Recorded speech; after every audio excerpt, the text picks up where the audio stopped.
Good morning, dear students. Today we are going to discuss the receipts and payment account. बेटे NPO chapter में lecture number 2 right, chapter 1 not for profit organisation, topic is receipts and payment account right. Dear student, receipts and payment account as a like cash book, as a like cash book. बेटा आपने 11th class में we have prepared cash book, right?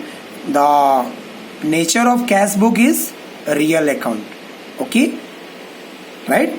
Dear student, receipts and payment account, it is an account which contain all cash and bank transactions. बेटा इसमें सारे cash और bank के transactions record किए जाएंगे जो आपके अकाउंटिंग पीरियड्स के अंदर क्रिएट हुआ है, right? Okay. And dear students, you have to fully aware, आपको जिस ईयर के लिए आप अकाउंटिंग मेंटेन कर रहे हैं उस ईयर में अगर कोई भी रिसीट्स, कोई भी पैसा आपको आता है और वो पैसा आपका चाहे लास्ट ईयर का हो, प्रीवियस ईयर का हो या फिर नेक्स्ट ईयर का हो, बिकेमिंग ईयर का हो, एडवांस हो, right?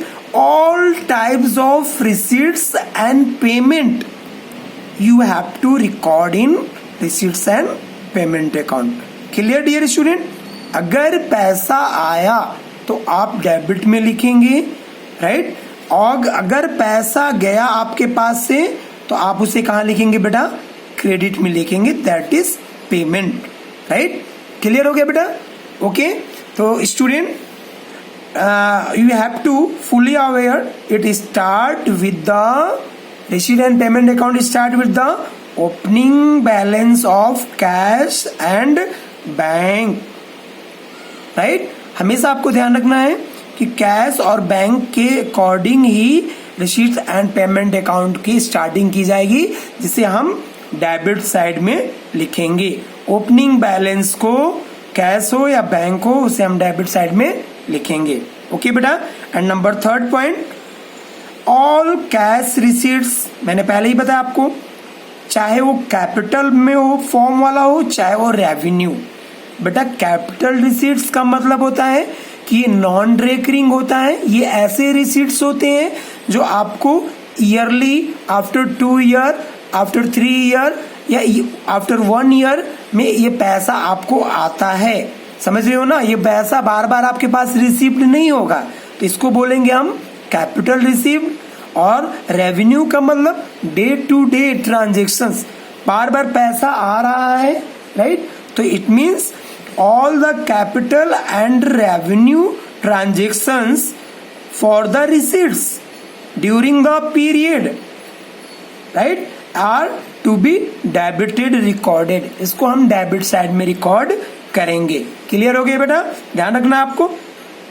जस्ट इसका अपोजिट है number 4 point, all cash payment both capital. Payment है बेटा जो कि हम क्रेडिट साइड में लिखेंगे. अगर आप किसी को पेमेंट कर रहे हैं, चाहे साल में 1 बार कर रहे हैं, 2 साल में कर रहे हैं आप, तो कैपिटल रिसिप्ट हो गया. और बार बार अगर आप पेमेंट करते हैं तो रेवेन्यू रिसिप्ट हो गया, तो उसे आप क्रेडिट साइड में लिखेंगे. क्लियर? नेक्स्ट ट्रांजेक्शन बेटा, while recording the cash and bank transactions all entries are made. किसके बेस पर होता है बेटा? कैश बेसिस पर. बच्चों मैंने बताया था आपको, अकाउंट्स में 2 मेथड्स के अकॉर्डिंग प्रिपेयर किया जा सकता है, कैश बेसिस और अक्रूवल बेसिस.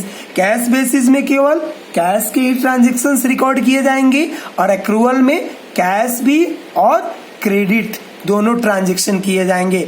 बट बेटा आपको ध्यान में रखना है, रिसीट्स एंड पेमेंट अकाउंट में केवल कैश बेसिस ट्रांजेक्शन ही रिकॉर्ड किए जाएंगे, अक्रूवल बेसिस नहीं. यहाँ पर क्वेश्चन बन सकता है कि ठीक है ना, कि in uh receipts and payment account which type of transactions are recorded, right, on the which basis. तो you can say that cash basis, cash book, only cash basis transactions are recorded in the receipts and payment account, right dear student?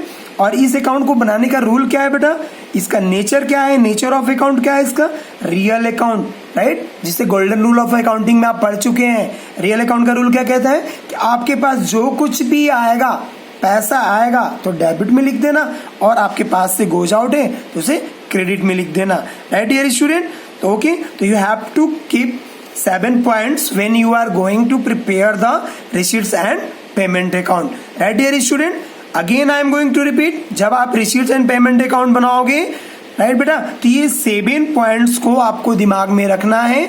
1 mark के questions आपके board में इसमें से पूछे जा सकते हैं, right dear student. Okay, thank you.